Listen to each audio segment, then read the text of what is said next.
अनंत कल्याण गुण संपन्न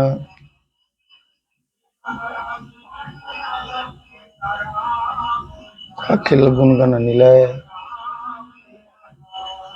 कर्तुम अकर्तुम अन्यथा कर्तुम समर्थ भक्तवांछा कल्पतरो पतित पावन ऋषि रघुनाथ जी की महती कृपा से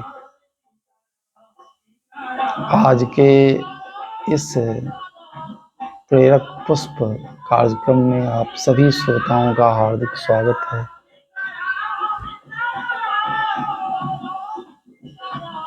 परोपकार सताम विभूतया, परोपकार सज्जनों का सद्गुण है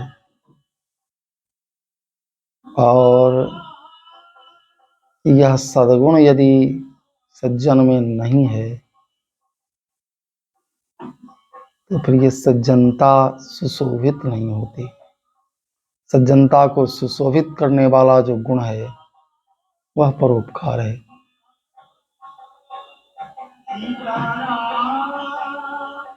रामचरितमानस के रचनाकार तो स्वामी जी कहते हैं मन वचन और कर्म से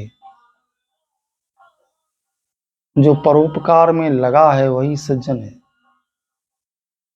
और यही सज्जन की परिभाषा भी है। परोपकार वचन मन काया संत सहज स्वभाव खगड़ाया। स्वयं कुसुंडी जी अनुग्रह करते हुए गरुड़ से कहते हैं कि हे गरुड़, ये संत का सहज स्वभाव है, सज्जन का सहज स्वभाव है कि वह मन से भी परहित करता है, वचन से अपनी वाणी से भी दूसरे का हित करता है, सत्य वचन बोलता है, परहित के वचन बोलता है, भगवान की कथा सुनाता है। तो वाणी के द्वारा भी परहित करता है, ज्ञान दान करता है।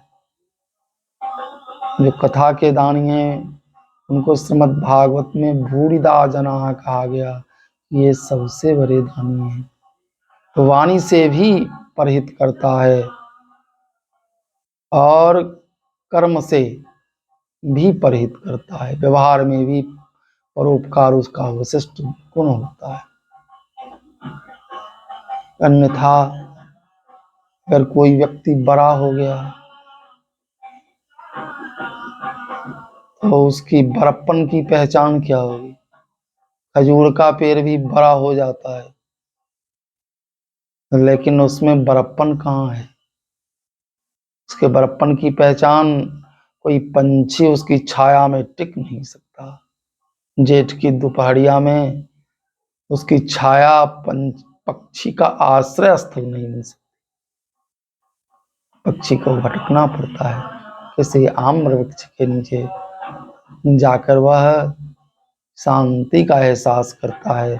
आम्र वृक्ष उसे फल भी देता है, मीठा मीठा फल भी खाता है और साथ साथ शांत वृक्ष की छाया में वह सुख की अनुभूति करता है। 4 परोपकारी कहे गए हैं, इसमें पहला सज्जन है, दूसरे नंबर पर विटप है वृक्ष, तीसरे नंबर पर सरिता है,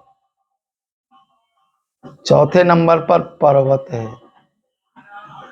और 5वें पर धरती है। ये सभी परोपकारी हैं और हमें परोपकार की प्रेरणा देते हैं, परहित करना सिखाते हैं। संत विटप सरिता गिरिधरणी परहित हेतु सवन के करणी, इन सबों की करणी परहित के लिए। संत का कहना ही क्या है, संत का जीवन ही परहित के लिए होता है और इन परहित करने वालों के लिए ही ईश्वर अवतार लिया करता है। विप्रधेन सुर संतहित, ये सब भी परोपकारी हैं।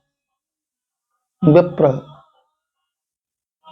स्वयं विद्यार्जन करते हुए ज्ञान का दान करता है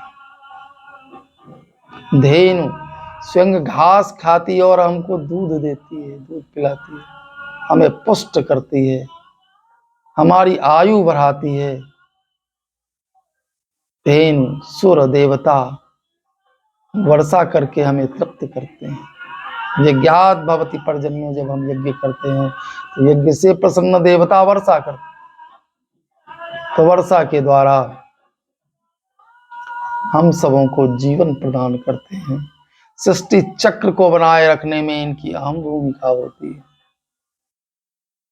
क्योंकि सृष्टि चक्र में यदि वर्षा होना हो बंद हो जाए तो वर्षा से ही अन्न होता है। पर्जन्यादन्न संभव। तो इसमें देवताओं की भूमिका है सुरसंत हित, और इसके लिए ही परमात्मा अवतार लिया करता है। विप्रधेनु सुरसंत हित लीन मनुज अवतार, निज इच्छा निरमित तनु माया गुण गोपाल। अपनी इच्छा से निज इच्छा निर्मित शरीर ईश्वर का होता है। हमारा शरीर कर्म निर्मित है, हम जैसा कर्म करते हैं उसके अनुसार हमारे शरीर का निर्माण होता है आगे। और ईश्वर का शरीर निज इच्छा निर्मित है, अपनी इच्छा से ही वह अवतार लिया करता है जगत मंगल के लिए, सबका भला करने के लिए। ईश्वर से पूछा गया कि किस घर में आओगे, कहाँ तुम्हारा ठिकाना होगा। ईश्वर ने कहा कि पहली शर्त है कि हम पतिव्रता के गर्भ से आते हैं। दूसरी शर्त है कि जो उदार वंश है, जो परहित करने वाला वंश है, ऐसे वंश में हम आते हैं। ले हम दिनकर वंश उदारा, उदार वंश में आते हैं। कृपण वंश में आइएगा कि नहीं, बोले नहीं, हमें कृपण वंश में नहीं आना, हम उदार वंश में ही अवतार लेते हैं। तो आज हम एक ऐसी ही विभूति को स्मरण करने जा रहे हैं जो पश्चिम बंगाल की विभूति हैं, ईश्वरचंद्र विद्यासागर। ये विद्यासागर सदैव परहित में लगे रहते थे। एक कहानी है कि एक लड़की सड़क किनारे खड़ी है, रो रही है, और सामने ही सड़क के पास जो दुमंजिला मकान है उसके बरामदे से एक सज्जन उसको देख रहे हैं। सज्जन की दृष्टि उस लड़की पर पड़ी, उन्होंने उसे रोते हुए देखा, करुणा हृदय में उत्पन्न हुई, और सज्जन ऊपर से उतर के नीचे आए, बुलाया कि बिटिया इधर आओ। पास बुलाकर पूछा क्यों रो रही हो, तुम्हारे रोने का क्या कारण है। तो लड़की ने कहा कि मैं पास के एक स्कूल में पढ़ती हूँ, मेरे माता पिता नहीं हैं। एक सज्जन मेरे भरण पोषण का खर्च दिया करते थे, और दूसरे सज्जन जो हमारी पढ़ाई का खर्च दिया करते थे, दोनों ने संसार को अलविदा कह दिया। मेरे दुर्भाग्य से दोनों अभी संसार में नहीं रहे। अब न मेरा कोई भरण पोषण करने वाला है और न मेरी पढ़ाई का खर्च देने वाला है। मैंने प्रयास किया, मैं बड़े बड़े लोगों के पास गई, मैंने एक दरखास्त लिखा। दरखास्त लेकर जब मैं बड़े लोगों के पास जाती तो उनका बड़ा महल, फाटक पर दरवान खड़ा, दरवान को दरखास्त देती, दरवान भीतर जाता, सेठ से मिलता, सेठ जी कहते कहो अभी समय नहीं है, दरवान वापस कर देता, कहता कि जाओ दूसरी जगह जाओ। इस तरह मैं अनेक जगहों पर गई, सबने मुझे निराश किया। एक स्थान पर गई तो लोग मधुर मधुर बातों से तो मुझे संतुष्ट किया, कुछ अच्छे सलाह उसने दिए, लेकिन सहायता के नाम पर उसने भी कुछ नहीं दिया मुझे। कुछ जगहों पर जब मैं गई तो वहां ऐसी बातें सुनने को मिली जो मैं आपको नहीं कह सकती।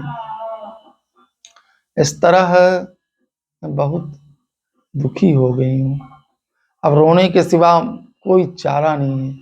तो सज्जन ने कहा, बिटिया तुम भूखी लगती हो, पहले कुछ भोजन कर लो, मैं भोजन लाता हूँ, और इसके बाद मैं तुझे एक ऐसे बड़े आदमी के पास भेजता हूँ जहां मुझे आशा है कि निश्चित रूप से तुम्हें सहायता मिलेगी, मेरी बात मानो। लड़की ने कहा कि मैं भोजन नहीं करूंगी, आप मुझे उस व्यक्ति के पास जाने के लिए आग्रह कर रहे हो तो मैं जाऊंगी, आप बताओ वो रहते कहाँ हैं।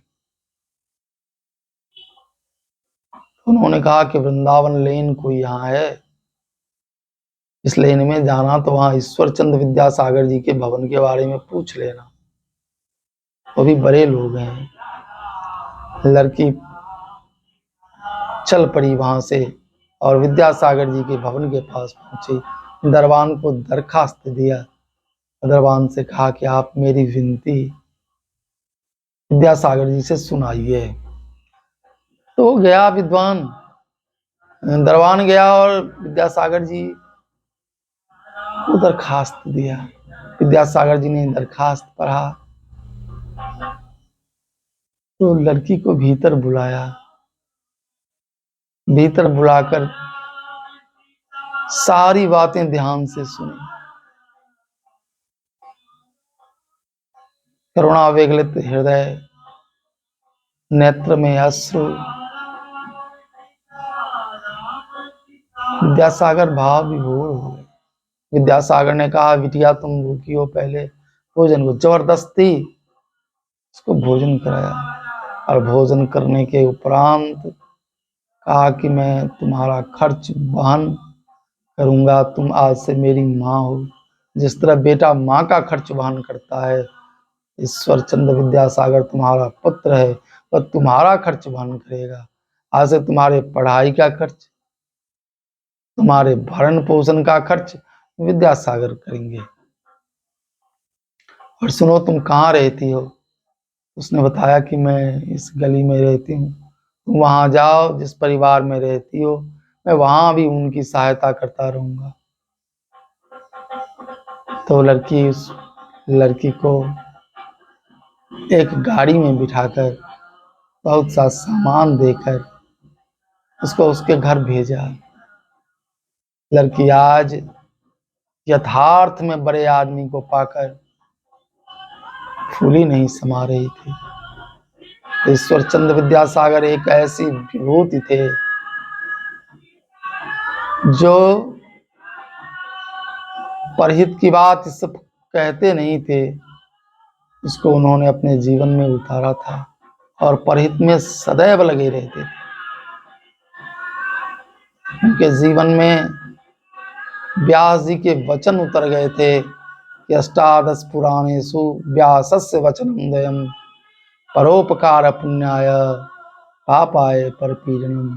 यह परोपकार ऐसा गुण है जिस गुण से इस जगत का रचयिता ईश्वर भी प्राप्त हो जाता है।